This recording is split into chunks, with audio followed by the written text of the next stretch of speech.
Oh, hello. Okay, let's just call it like it is. There is nothing more cringy and reductive than trying to desperately appeal to the male gaze. Let's just get the facts out of the way. And what if I told you that ass water and suggestive album covers are the latest hot commodities that are pushing back feminism right now? At least according to a good number of internet commentators. Yes, indeed. We're talking about the latest celebrity controversies. Well, there's many latest celebrity controversies. We're talking about two of the latest celebrity controversies that have people up in arms. Well, up in arms, rather like this kind of up in arms, about how feminism is being pushed back by the conscious choice to self-objectify and self-dehumanize in order to please the fetishes and fantasies of sick, twisted-minded individuals with the XY chromosomes. Sydney Sweeney's collaboration with a men's skincare brand, selling soap allegedly containing some of her very own bathwater, and Sabrina Carpenter's upcoming music release, whose original cover caught waves of outrage and disappointment amongst dedicated fans who were initially won over by her image that played into the hyper-feminine archetype with satire and irony that made her for the girls. And I am speaking to you today as a Sabrina Carpenter fan, but also an angered little cosmic witch from seeing these words appear as search terms that led to one of my latest videos. Excuse me? Who asked you? If you watching were one of them, consider yourself hexed. Wrong channel, nasty. Nasty! But all jokes aside, or was I joking? Reel this time back to the internet controversies. Like all internet controversies, there is a big divide on whether or not how these women are choosing to market themselves in their work is ethical and supportive of initiatives to progress feminism forward, with Sydney Sweeney playing into her given image as a sex symbol to arouse the desires of lustful men, or Sabrina Carpenter making the aesthetic turnaround from girls' night sleepover to dehumanized subservience. Are these choices supportive or harmful to the current pro-woman pushback we're seeing these days, with all the widespread red pill content being pushed out on social media? And if you're American like me, considering who's running the country right now, and witnessing hot girls choosing to resort to an outdated way of existing as a woman in society, existing for the pleasure of men, whether it's showcasing their bodies in a way that satisfies sexual appetites, or choosing some form of subordinance, acts as social proof for many that seems to confirm, yes, we're all fucked. And feminism is turning back the clock on its progress. But of course, my own thoughts on these controversies are a bit complex and long-winded, which is why I made a whole ass video essay on it. We'll break down these respective controversies bit by bit, analyzing the media content themselves, the different shades of audience reception, and my personal take on whether or not these controversies are getting the backlash they deserve, or if people are just making mountains out of molehills and are displacing blame for all the problems of the world onto the wrong people. Now, the act of psychoanalyzing celebrities and whether or not their image fits with the male or female gaze is a hot topic of conversation online, from Reddit threads to TikTok comment sections. And of course, all the genders get analyzed in this way, but especially the women. With some celebrities, it's in your face obvious which gaze they're trying to appeal to. And if you're perchance unfamiliar with the male versus female gaze discourse, a gaze in this context refers to a kind of aesthetic or stylistic presentation of a person, particularly a fictional character or a celebrity. And the distinction in visual aesthetic is separated by the male and female sex. Now, it has nothing to do with individual visual preferences for each man or woman. Just wanted to put that out there before it gets cried about in the comments. But this whole male versus female gaze conversation originated from Laura Mulvey's 1975 essay, Visual Pleasure in Narrative Cinema, where she argues that the depiction of women by men in the visual arts and in literature represent women as sexual objects for the pleasure of a heterosexual male viewer. And one of the examples she used to back up her point, Renaissance portraits where painters used naked women as the main subjects of their work. I want you to draw me like one of your French girls. And that these visuals are used to produce anatomic arousals and fanatical delusions of ownership and domination of the subject's bodies. Think Baywatch babes and Bond girls. These are examples of characters in fiction that are appealing to the male gaze because the focus is centered on the bodily figures and the pretty faces of these women. Its purpose is to be physically stimulating and visually alluring to the viewer. newer. The female gaze, on the other hand, initially called the matrixial gaze, was coined by Israeli-French artist, writer, philosopher, and psychoanalyst Bracha Lichtenberg-Edinger in response to Laura Mulvey's male gaze theory, where in art or literature, its women subjects have a sense of agency and are portrayed with a strong sense of vulnerability that aims to invoke emotional resonance in its audience. So with female gaze characters, think Elizabeth Bennet and Jane Eyre. These characters were crafted to make the readers of Pride and Prejudice and Jane Eyre have their inner world spoken to and be met with an empathetic touch when reading about the emotionally charged experiences of the characters. So with this male and female gaze theory comes with spectators questioning whether certain celebrities are, based on their artistry or stylistic choices, are for the girls or for the guys. Here's a YouTube short that I found from a YouTuber called Everyday Starlet, where she explains this concept in the most beautiful, polished detail, better than I could have done way. When it comes to the male gaze and the female gaze, right? Men despise women that are for the female gaze. I don't want to say they despise them. In some cases, they despise them. In some cases, they're just turned off by them. Not because... Nah, they despise them. They do. They do, don't lie. They do! Anyway, sorry to interrupt you, Everyday Starlet. I needed to get some shit off my chest. But continue. They're unattractive, but because, unfortunately, men, probably because of corn culture, are so programmed to lust after women who are solely in existence for them. So if you are just for the girls, men will usually resent you. Like, for example, there was quite a few years ago, so this is a bit outdated, I don't know if they've ever done an updated statistic on this, but they did some kind of research study at one point as to the female celebrity that men found the least sexy. And men said Sarah Jessica Parker. Now, I realize that Sarah Jessica Parker has been what I would call like an unconventional beauty. She's not necessarily like the mainstream beauty standard, but she's very thin. She has a great body. I realize that she's a bit older, and men do tend to be drawn to female celebrities that are quite young, but she's not the oldest female celebrity, and she's in great shape. Like, men are always talking about how they want women to be fit, and they want women to be fit and in shape and stuff, and like fit and feminine and everything, and it's like, she's very arguably fit and feminine. So the fact that she's labeled as the least sexy female celebrity voted on by men, why is that? I thought men were so unattracted to obese women. They didn't pick an obese celebrity. They didn't pick the oldest celebrity. If it's all about age, why did they pick her?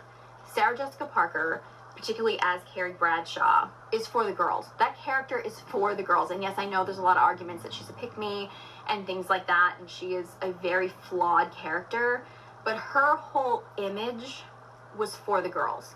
Her fashion was for the girls. Even when it was sexy, she was dressing for the girls. Like Carrie Bradshaw, and that whole image, again, while she was flawed, and she definitely was a pick-me and not the greatest friend, and there's a lot of valid arguments about how flawed Carrie is, but her character in that show was for the girls. It was to appeal to girls. So now I know you're probably asking, what the hell does this have to do with the respective Sydney Sweeney and Sabrina Carpenter dramas? Well, it has more to do with it than you think. Sydney Sweeney, because of her role on Euphoria, with all her characters in nude sex scenes, she has been boxed into this public image of the blonde bombshell that's pleasing to the eyes of men and love themselves some boobs and hoo-ha. And of course, going into Hollywood, it wasn't her choice to have this image branded upon her. And according to an interview she did a couple years ago with The Independent, where she said, "I'm very proud of my work in Euphoria. I thought it was a great performance, but no one talks about it because I got naked to do White Lotus and all of a sudden critics are paying attention. People are loving me." But it seems in the past couple years, she's been playing into the sexified archetype her male fan base has projected upon her. And she's going out of her way to give them what they want. And it's just further emphasized with this new Ignified soap she's released with Dr. Squatch, a skincare brand for men. Not a unisex skincare brand, but one that formulates and sells products for men's bodies. And not just any soap, but soap that supposedly in the manufacturing process added drops of water that she had bathed in. The soap sold out within seconds. Seconds! Not minutes, not hours, not days!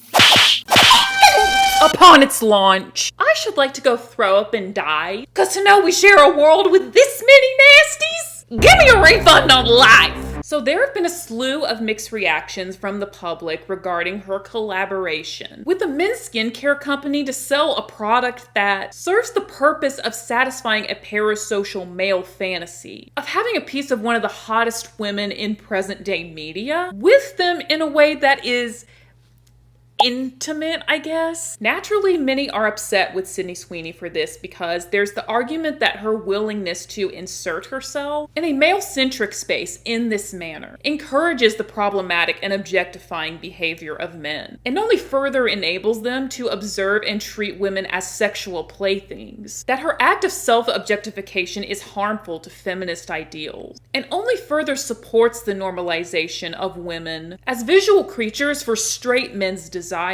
And this is the very first time in history we're seeing relationships becoming strained by a bar of soap. Yep, you heard that right. This has started a whole fucking TikTok trend of women confronting their boyfriends upon finding out that they bought and bathed in Sydney Sweeney's ass water soap. Are you gonna explain why you had the Sydney Sweeny soap and why is there a hole in it? First of all, I found it in your bathroom. Listen, I'm trying to be more hygienic. Second of all, it came with the hole in it. So it came with the hole. This giant. Came with the hole. This yes. giant. Yes. Bro, if I did this, you would go insane. Did what? Wash your body? Why would you buy the Sydney Sweeny soap? We're in a relationship. Read the back of the box. It's good for your skin. It's soap to clean yourself. What are those excuses? That makes no sense. Dude, you buy stupid Labubu's. I don't complain. Y'all, this Sydney Sweeny soap situation is wild. People actually think that there's a hole in the soap when they open it. But if you actually look into it, this is what the soap looks like. There's absolutely no hole. It comes just like a normal bar of soap. So I think someone just took the situation, made a joke out of it, probably, and then people ran with it. There is no hole in this soap. As far as it being her bathwater, I don't know, but this is what the company that made the soap is saying about it. So they posted this, and it does say down below, it's where it says, smells like pine, Douglas fir, earthy moss, and a touch of Sydney's bathwater. And they say only 5,000 bricks exist, and they're going to go fast. Grab yours now, and finally say you showered with Sydney Sweeny. So although there is not a hole in the soap like people are saying, it does look like it has her bathwater in it. So I don't know, y'all. I mean, I can see where these critiques are coming from because there are a lot of valid points here. I've seen a lot of discussion about the whole Sydney Sweeny bathwater thing. And I wanted to give my 2 cents because I feel like there's a lot of confusion about the whole it sets women back 50 years, 100 years, whatever. I think the main argument that people are talking about is the difference between taking power of a historically oppressive system and actual feminism. What I mean by actual feminism is like the neoliberal feminism, you know, suffragettes, second wave feminism, people fighting for basic rights. And I think where a lot of the confusion stems from today is that at least in the Western world, women aren't necessarily fighting for rights to vote, rights to have their own money and things like that. I mean, things are definitely going downhill, but that's not necessarily what the feminist argument is anymore. I think what women are fighting for now, do I have a filter on? I did. I think what women are fighting for nowadays is, you know, the right not to be objectified by men and violence against women and having autonomy and things like that. So I think when people say that the whole Sydney Sweeny bathwater thing is setting us back, I 100% agree because it perpetuates the idea that women are only good for their bodies. And you know that if a woman is larger chested, that is one of her biggest commodities. And it makes me sad because Sydney Sweeny has so much talent and she is a good actress, and in the past she has definitely tried to establish herself as an actor, and that is her career, and she wants to be noticed for her talent there, not for her good looks. I certainly understand the idea that she's sort of jumping on the bandwagon and using the oppression of the patriarchy and of the system to benefit her, which I guess is more choice feminism, and that's sort of where people get a bit confused. So I think when people say this set us back 50, 100 years, they mean that the campaign does nothing but continue to objectify women and perpetuate the idea that women are only good for their bodies.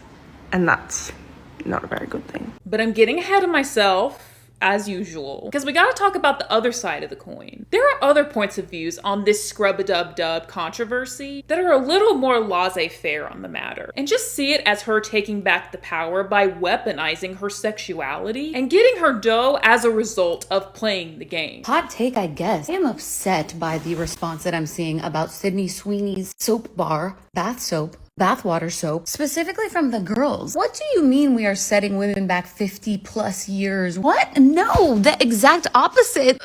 A woman that has been sexualized her entire life, any woman that is conventionally pretty, actually, most women, no matter what they look like, once they hit puberty, they've been sexualized by men their entire life. The fact that we can capitalize off of our sexuality and those men pay you for doing something that they will do for free, that is a win for women. Money is power, right? Right. Any woman that can capitalize in such a blunt way off of her sexuality is accumulating points for females. Since when is a woman making money going backwards in time, let alone making money off of men? It does. Dough. Sex sells. There's no denying that. Because the entertainment industry is male dominated. And what do men like? Money and sex. These are the two main drivers in capitalism, and Hollywood is a mega capitalistic empire. The more skin and body parts women show in the media, the more they get paid to move up in their careers. Now let's switch gears a bit and talk about the other popular, not girls girl controversy surrounding Sabrina Carpenter's album cover. Well, at this point, former album cover, because she changed it. We'll get to that in a sec. About a month or two ago, she announced that she would be releasing a new studio album called Man's Best Friend, along with a cover that depicts her on her knees, pawing at a man's leg, who's pulling her hair. This showcases her in a position of obedience like a dog. Man's best friend. So this triggered some upset in many who, similar to Sydney Sweeney, who felt that Sabrina Carpenter's creative album cover choices, an album title acted as a message of male-centering values and ideologies that reinforces the patriarchal notion that women exist to serve and be obedient to men. When I saw Sabrina Carpenter's brand new album cover, I immediately thought of the video of Cassie being dragged by the hair across the hallway by Diddy. And the thing that's pissing me off about this whole thing the most is the notion that if we don't like the album cover, we apparently don't get it. It's like, no. We get it. We get she's trying to make a commentary. It's very, very obvious if you look at the imagery and the music video, the Man-Child music video, the lyrics to Man-Child, like the fact the album's called Man's Best Friend. We get what she's trying to do. It's not working. In this political climate where women are being killed more than we ever have been before, that 120,000 men become perpetrators of DV and SA yearly, this album cover is too close to reality in this political climate for her to be using it as a way to make a commentary on the way that women are treated. It's not cutesy, it's not sexy, it's scary. It's actually scary. What I want to get at here is if you are watching commentary on this whole thing on TikTok and you're about to leave a comment being like, you just don't get it, stop. Like I've seen people come on this app and say that they've had panic attacks looking at the album cover because it's reminded them of or triggered a situation from their past where they've maybe been abused. Don't say you don't get it. Women are very valid and justified to be having emotional, physical, visceral responses to seeing an image like this, which in my opinion is very inherently violent. No matter how cutesy you want to make it, it's a violent image. It's a violent act that's being committed. No matter what commentary she's going to have on the way women are treated, it doesn't matter. It actually doesn't matter because you've already set the tone. So while no, I don't think this album cover is setting feminism back 5 decades, it's certainly not helping. The rebuttal for this debate is mainly from her stand, trying to blame it on her ironic sense of humor and that people shouldn't take it so seriously. So my initial reaction when I saw the post about Sabrina Carpenter's new album was, wow, is that the cover? That's really clever. Good for her. And then I read the comments. And we're very much not on the same page, me in the comments. So Sabrina Carpenter on all fours with a man holding her hair, to me that immediately screamed dog and leash. And at a first glance, I guess I see why a lot of people were like, that's degrading. I went to, okay, she's being a dog. People say that dogs are man's best friend, which is the name of the album. A female dog. What's another word for a female dog? A bitch. Album cover is portraying how men call us bitch. And you swipe to like the second slide in the post and I was like, oh, that just confirmed all of my suspicions. Nice, clever, good metaphor. And then when I saw that point explained to a couple of people, I saw them then trying to justify their dislike of the album cover by saying it was satire that landed poorly. But I really think she was just trying to do a metaphor, a figure of speech in which a word or phrase is applied to an object or action in which it is not literally applicable. Women are not literally man's best friend. Men call us bitch. I was just so Occam's razor with it. I was like, oh, that's the simplest explanation. That's gotta be it. And then I opened the comments and read like think piece after think piece. Then I was like, okay, you know what, Sabrina? Good marketing team. She's got a good team who considers a bunch of angles and a bunch of aspects. And they probably knew how a bunch of other people would have interpreted that, even though I didn't realize it at first. But that's why they're on her marketing team and I'm not, okay? They were like, you know what? That's gonna spark a conversation. That's good press. But regardless of how you take the imagery, it got people riled up. It got so many people riled up. She changed the image to something more, in her words, approved by God. I mean, it seems like it was just a marketing tactic to get people to take interest in her upcoming music. As you can see, it did its job, even though the imagery combined with the album's title was a bit feather ruffling, because now everybody's going to be listening to the songs on her new album, trying to find proof of her not being so feminist or a girl's girl in her song lyrics because of the controversial first cover. You can't deny clever marketing when it's clever marketing either. Now, as far as my take, as a proud and vocal feminist and believer in the philosophy behind you do you, boo, I feel like I can only provide a mixed answer to the question, are women celebrities who choose to market themselves as sex objects and feed the fantasies of their male demographic fan base hurting the progress of feminism? A woman's sexuality can be showcased as a symbol of power if done correctly and from a place of authenticity. Here's a quote from Kirsten Dunst that I think echoes this sentiment very well. I don't try to be sexy, but if you are sexy, it comes out. If you're not, you're not. And if you look at Kirsten Dunst herself, she's a fabulous example of this. Throughout her career, she hasn't really had to go to great lengths to showcase her sexuality and try to prove that she's desirable. A woman's sexual power and irresistibility is only empowering if she truly believes in her own power to seduce. If she